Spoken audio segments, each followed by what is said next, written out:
ஜனநாயகன் பட விவகாரத்தில் விஜய்க்கு காங்கிரஸ் தரப்பில் இருந்து ஆதரவு தெரிவிக்கப்பட்டுள்ளது.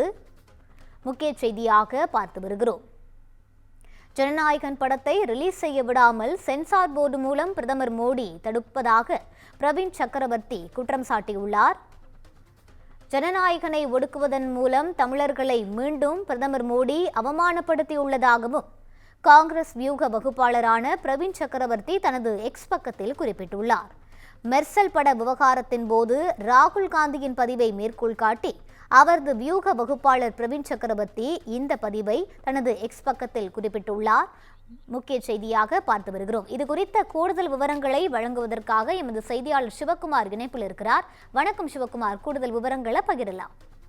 500 கோடி ரூபாய் செலவுல உருவாக்கப்பட்ட ஜனநாயகன் படம் அப்படிங்கிறது நாளை வெளிவர இருந்த ஒரு சூழ்நிலையில போதிய அளவுக்கு அந்த படங்கள்ல சென்சார் போர்டு அதுக்கு ஈடுபாடு காட்டாத சூழ்நிலையில அது குறித்த வழக்கானது நேற்று முன்தினம் ஆகிய 2 தினங்கள் இருந்தது.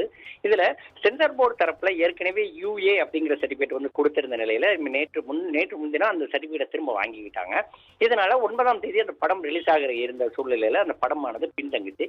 நேற்று இந்த வழக்கு தொடர்பா உள்ள குறிப்பிட்ட சென்சார் போர்டு என்ன சொல்லியிருந்தாங்க அப்படின்னா, இதுல பல்வேறு சர்ச்சைக்குரிய கருத்துகள் இருக்குது. அதே மாதிரி பாத்தீங்கன்னா பல்வேறு இடங்கள்ல பீப் போடுற ஒரு சூழ்நிலை இருக்குது. அதே மாதிரி பல காட்சிகளை நீக்கணும் அப்படின்னு சொல்லி அவங்க கோரிக்கை விடுத்தாங்க. இது நிலையில தங்களுக்கு அந்த 9ஆம் தேதி அந்த படம் ரிலீஸ் ஆகல அப்படிங்கிற பட்சத்துல தங்களுக்கு கோடிக்கணக்கான ரூபாய் நஷ்டம் ஏற்படும் அப்படின்னு சொல்லி பட தயாரிப்பு நிறுவனமானது வழக்கு தொடர்ந்திருந்தது. அந்த வழக்கின் முடிவுல தான் இந்த மாதிரி சொல்லியிருந்தாங்க. இந்நிலையில இந்த வழக்கு நாளை இந்த வழக்குக்கு தீர்ப்பு வழங்கப்படும் அப்படின்னு சொல்லி தெரிவிச்சிருந்தாங்க.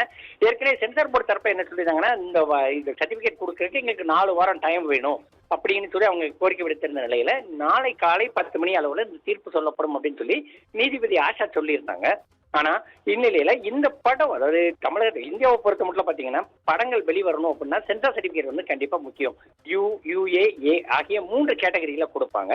இதுக்கு UA அப்படிங்கிற கேட்டகரியில கொடுத்திருந்த நிலையில நேற்று அந்த படமான தடை செய்யப்பட்டது.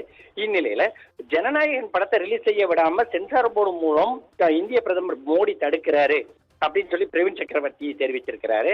அதே மாதிரி ஜனநாயகன் ஒடுக்குவதன் மூலம் தமிழர்களை மீண்டும் பிரதமர் அவமானப்படுத்த துவங்கியுள்ளதாக பிரவீன் சக்கரவர்த்தி தன்னோட எக்ஸ்தலத்துல பதிவு செஞ்சிருக்கிறாரு. மெர்சல் பட விவகாரத்தின் போது ராகுல் காந்தியோட பதிவினை மேற்கோள் காட்டி பிரவீன் சக்கரவர்த்தி இவ்வாறு பதிவிட்டுள்ள நிலையில சென்சார் போர்டு மூலம் வேண்டுமென்றே முடக்குவதாக ஜனநாயகன் படத்தை முடக்கக்கூடிய ஒரு சூழ்நிலை ஏற்பட்டிருக்கிறதாக பிரவீன் சக்கரவர்த்தி தொடர்ச்சியாக குற்றச்சாட்டு வச்சிருக்கிறாரு. அதே மாதிரி நம்ம ஜோதிமணி, அதே மாதிரி பாத்தீங்கன்னா மாணிக்கம் தாக்கூர் உள்ளிட்டோர் இந்த கருத்துக்கு ஆதரவு தெரிவிச்சிருக்கிறாங்க. ஏன்னா இந்தியாவை பொறுத்த மட்டும் இவருக்கு விஜய்க்கு இந்த ஜனநாயகன் படம் மட்டுமல்லாது இதுக்கு முன்னால மெர்சல் உள்ளிட்ட பல்வேறு படங்கள் இந்த மாதிரி சர்ச்சைக்குரிய பிரச்சனைகள் ஏற்பட்டுச்சு. அதன் பிறகு அந்த படங்கள் வெளியான நிலையில இந்த படமானது நாளை வெளியாகுமா அப்படிங்கறதோட இல்லாம இந்த கட்சிக்கு, அதாவது காங்கிரஸ் கட்சியை சார்ந்தவங்க இதுக்கு ஆதரவு தெரிவிச்சிருக்க நிலையில வரக்கூடிய சட்டமன்ற தேர்தலை முன்னிறுத்தி அவர்களுக்கு இந்த மாதிரி ஆதரவு தெரிவிக்கிறாங்களா அல்லது ஜனநாயகத்தின் அடிப்படையில் ஆதரவு தெரிவிக்கிறாங்களா அப்படிங்கிறது உள்ள பலரோட கேள்விக்கா இருக்கு. ரூபி, விவரங்களை வழங்கியமைக்கு நன்றி சிவகுமார்.